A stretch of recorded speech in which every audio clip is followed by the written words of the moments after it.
Greetings to all of our fantastical viewers.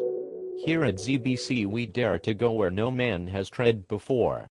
I'm Charles Goodwing, and we welcome you to a very special location with an extraordinary guest. Only our crack crew at ZBC could manage to get permission for this exclusive interview.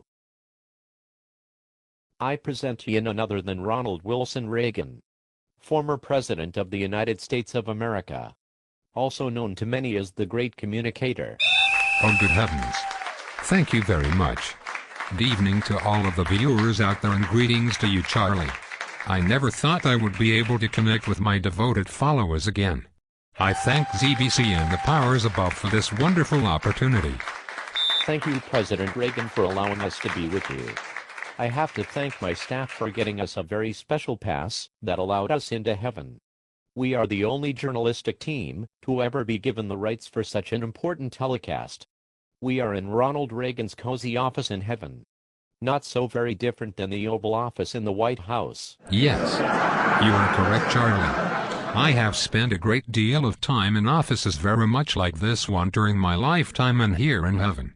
President Reagan, please excuse me, but I must ask this question before we get into our interview tonight. Here in heaven, are you all there?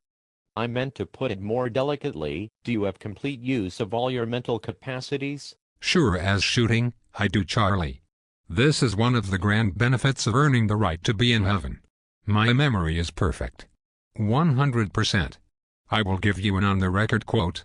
The last time George said to me, "Rock," he said, "sometime when the team is up against it, and the breaks are beating the boys, tell them to go out there with all they've got and win just one for the Gipper." Oh yes. President Reagan, we always like that one. Mr. Reagan, you seem to be firing on all cylinders. Smooth the silk. Golden tongue. Here's another quote for you on the record, albeit a terrifying one.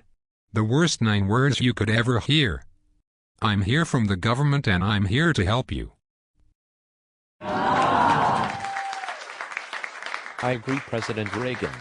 Mr. President, you still have the gift. Those words do make one pause for a second or two. Those words still make me shiver. In my cowboy boots. On the record, Charlie. To sit back hoping that someday, someway, someone will make things right is to go on feeding the crocodile, hoping he will eat you last. But eat you he will.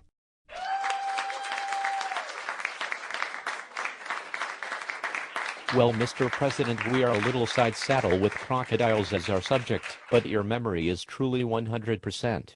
President Reagan, you had an amazing career over your lifetime.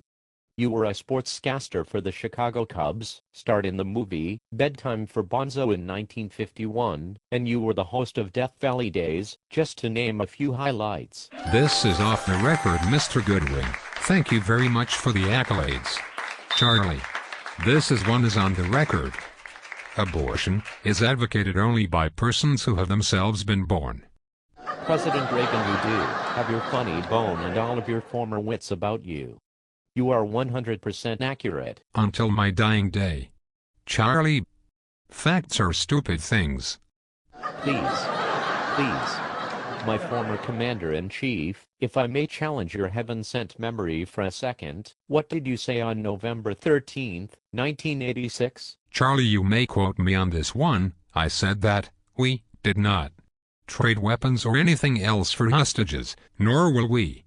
Then, Mr. President, what did you say on December 6th later that same year? Charlie, I am very proud to say that I said, let me just say that it was not my intent to do business with Khomeini to trade weapons for hostages.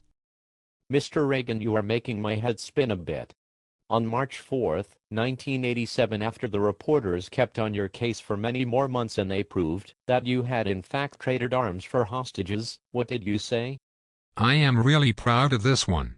On the record, I said a few months ago, I told the American people I did not trade arms for hostages. My heart and my best intentions still tell me that is true, but the facts and the evidence tell me it is not. If I may be honest, Mr. President, these quotes turn my brain to mush. But more importantly, didn't you deceive the American public? Didn't you outright lie to them? Charlie, you can always rely on the American people to know the real truth. Which was what at this point? I did not mean to do it. Sometimes I think that our presidents have too much power. Charlie, don't be afraid to see what you see. Mr. Reagan, I'm beginning to see the real truth. One more question before we go. Did you ever think you were too old to be President of the United States? Charlie, let me answer that one from my heart of hearts. Thomas Jefferson once said, "We should never judge a president by his age, only by his works."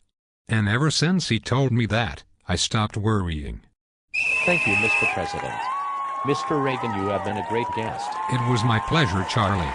And if you ever get back to heaven, I hear through the grapevine that at this point, it is not looking good for you, Charlie.